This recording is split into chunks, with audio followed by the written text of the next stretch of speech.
गए पाप तीर्थों में धुल जाते हैं, लेकिन तीर्थ के किए हुए पाप कहीं नहीं धुलते।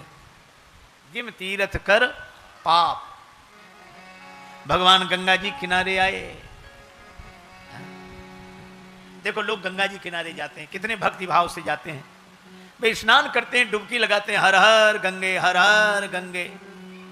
वहीं गंगा किनारे चोर लुटेरे घूम रहे हैं। वो कहते तुम डुबकी लगाने तो जाओ, तुम्हारा सामान लेकर हम जाएंगे।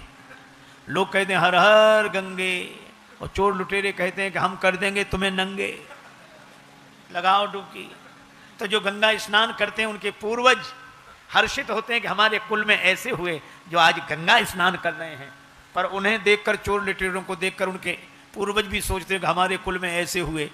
ये लुटाई करने के लिए गंगा का किनारा ही मिला था तुम्हें, कम से कम तीर्थ तो छोड़ते।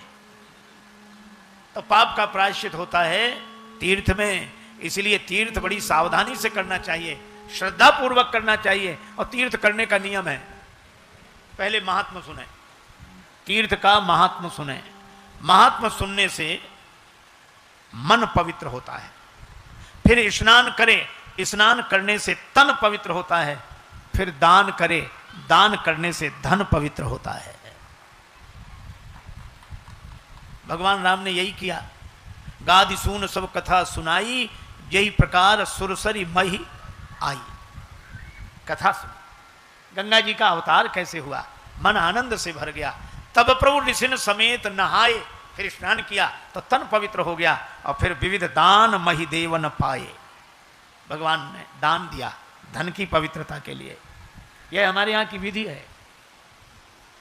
लेकिन भैया दान वो जो सामर्थ्य और श्रद्धा पूर्वक दिया जाए और लेने वाले की ओर से संतोष पूर्वक लिया जाए, वो दान। ऐसा दान नहीं एक आदमी श्री जगन्नाथपुरी में जगन्नाथ जी के दर्शन करने जा रहा है, हाथ जोड़े जय जगन्नाथ स्वामी जय जगन्नाथ स्वामी, पीछे एक पंडा उसका कुर्ता पीछे की तरफ खींचे, कुर्ता खींचे, सिर्फ 100 रुपए में नजदीक से दर्शन, 100 रुपए में, 100 रुपए में नजदीक से दर्शन, 100 रुपए में। वो बौखला गया। उसने मुड़कर देखा, क्या बात है? पंडा बोला सिर्फ 100 रुपए में नजदीक से दर्शन करा देंगे। सो आदमी उस पंडा से बोला कि तुम हमें 50 रुपए ही दो, हम बिना दर्शन के चले जाएंगे। ला निकाल दे, जल्दी दे। अब पंडा का मुंह देखने लायक था। तो दान ये नहीं।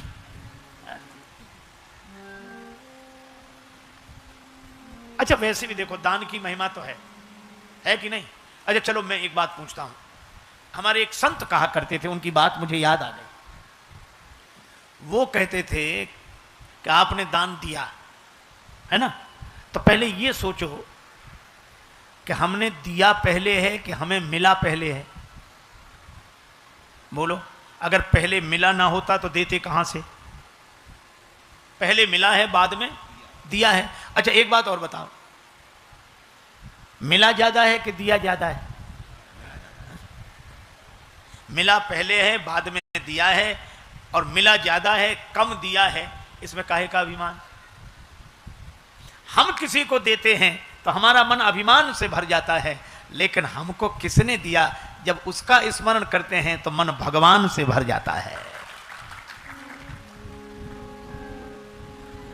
एक बार सभा में घोषणा हुई कि दान करो, गुप्त दान की बड़ी महिमा है। तो एक सज्जन बोले हमारी ओर से गुप्त दान। तो आयोजक ने कोई घोषणा नहीं की गुप्त दान है, तो मन नहीं माना। तो आयोजक से बोले कह दो कि जिन्होंने, एक सज्जन ने गुप्त दान दिया है। कह दिया उसने, फिर भी संतोष नहीं हुआ। बोले ये और कह दो कि जिन्होंने गुप्त दान दिया वो मंच पर ही बैठे हैं।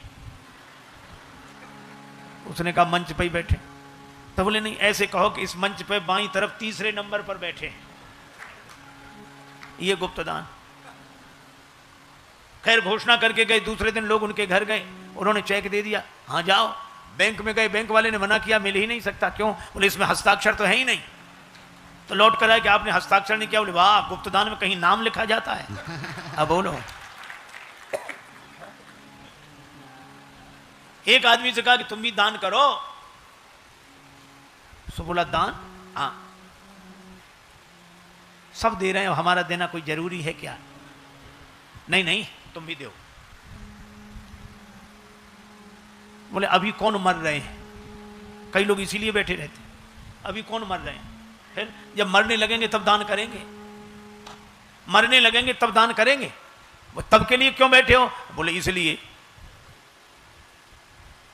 तभी दान करेंगे। इधर दिया उधर पहुंचे, इधर दिया उधर पहुंचे, अभी से दे दें, हिसाब किताब गड़बड़ हो जाए, फाइल इधर की उधर हो जाए, उसी समय ठीक रहेगा। लोग हंसते थे, तब दे पाओगे? क्यों नहीं, इतना तो हमने अपने हाथ में कर रखा है। अच्छा, कई लोग कहते हैं वो तो हमारे हाथ में, उनकी चिंता मत करो, ये तो हमारे हाथ में। मैं कहता हूं भगवान की कृपा से आपके हाथ में सब कुछ रहे, लेकिन कभी आपने सोचा क्या आपका हाथ आपके हाथ में है? उस व्यक्ति ने मकान की दीवार तुड़वा कर धन रखवा दिया, ऊपर से सीमेंटेड करा दिया, जब मौका लगेगा निकाल कर दान दे देंगे। मित्र कहते क्यों? हमारे हाथ में। बुढ़ापा आया, अरे हमारे हाथ में। एक दिन भगवान की ऐसी लीला, ऐसी बीमारी हुई उसे, हाथ चले नहीं और मुंह से बोल ना पावे।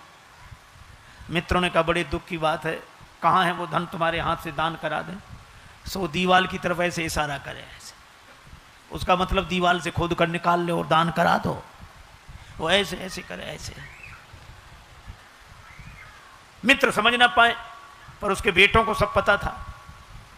तो बेटों से पूछा कि क्या ये दीवाल की तरफ इशारा क्या करते हैं? बेटों ने सोचा कि बाप तो जा ही रहा है, धन काहे को जाए। सब बेटे बड़े रुआ से होकर बोले कि पिताजी ये कह रहे हैं कि देने के लिए बचा कहाँ है, जो था सब इसमें लग गया, इसमें लग गया, इसमें काम नहीं आ सका।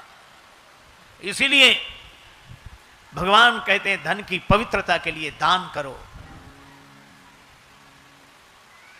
लेकिन कई लोग तो भैया इतने अद्भुत होते हैं, इतने अद्भुत कि जिनसे भगवान हार जाएं। एक सज्जन का नाम था दानचंद,